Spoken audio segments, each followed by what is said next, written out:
in the current financial climate, a beautiful car is something to aspire to. Jaguar is one of Kenya's finest musicians, and the celebrity loves to drive in style. His latest is the BMW 5 Series. It's quite the showstopper, not too flashy, but just one of the few to be found on Kenyan roads. Before buying a car, I think the first thing I look at is the comfortability of the car, safety of the car, and I think I also look at how people see the car when I'm driving on the streets. Driven by the rich and famous, premium cars are quickly becoming a must-have accessory for those who want to show their form. The speed of this car is 280, so I think when it comes to performance, it's one of the fastest. When you talk of the interior, leather seats and stuff, 10 airbags, so I think it's one of the best for now. Mike Moy is a motoring analyst in Nairobi, and we accompanied him on a test drive of top premium cars such as the Range Rover Sport. A premium car is defined by the manufacturer. They decide what they're going to load into the car to make it more valuable to the driver and to the motorist. So they invest a lot in the comfort, in the refinement, the quality of materials used in the car, for example leather as opposed to cloth. They also have very good engines in them. So every technology that is possible to fit into the car will be fitted into the car so that whoever is driving that car enjoys the experience. In Kenya today, European models such as the Mercedes-Benz, BMW, Range Rover rank high for most, though other brands such as Chrysler, Hummer, Jeep and Jaguar are also finding their way on the Kenyan roads.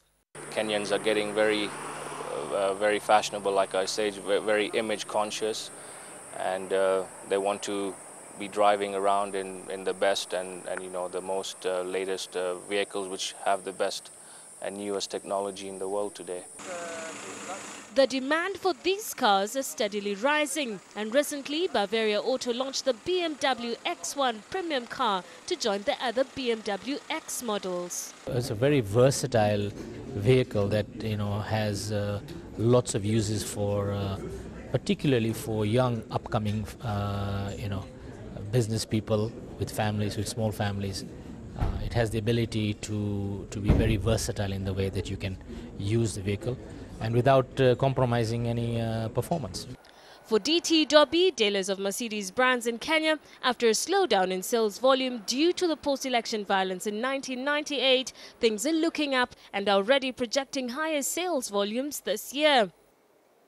As far as last year went, we retailed around 180 units, and right now in the luxury car segment we were around 68 to 70% market share, and this year we're probably expecting to do close to 180 vehicles on Mercedes-Benz in Kenya. Over the years, cost has been one of the factors distinguishing premier cars, and motor experts argue this is due to worldwide benchmarks, which augment them as top-of-the-range vehicle models. There are lots of different price ranges. For example, you can get a C-Class today for under 5 million shillings, which was not possible 2 years ago. The euro has dropped, so a lot of these premium models have dropped in price, and a lot of people are saying, maybe this is an opportunity to save 1 million shillings here or there that could go into do something else. But like I said, people buying premium models will buy them anyway, whatever the price, because their status in society demands that they be at the top of their game. Yeah, so you'll buy an X5 like the one behind here for 10 million shillings. If you want a Range Rover Sport, you have to spend a lot more, between 12 and 16. If you want the Range Rover, the flagship, could spend 20 million. With competition heating up among players in the industry, dealers have had to incorporate new inbuilt features as well as a couple of other key ingredients to tropicalize the cars to handle local terrain. The motor industry has classified various models based on the needs of all these people. So for example, Mercedes is a status symbol and they have branded it as such. So when you're buying a Mercedes, you're buying the badge. The badge comes with over 100 years of heritage and research, and it's a very fine automobile. If you're buying a BMW, it also has status, but what they sell is sportiness and dynamic driving with all the other things that a status symbol would have, but they're not selling status. If you look at Volvo, it's also a premium model, but they're selling safety. So everybody sells something different. It's always better to buy a Kenyan car because the spec is made for hot climate. People who buy cars from outside, from the UK or places like that, they find it difficult because those cars are not made for this kind of environment.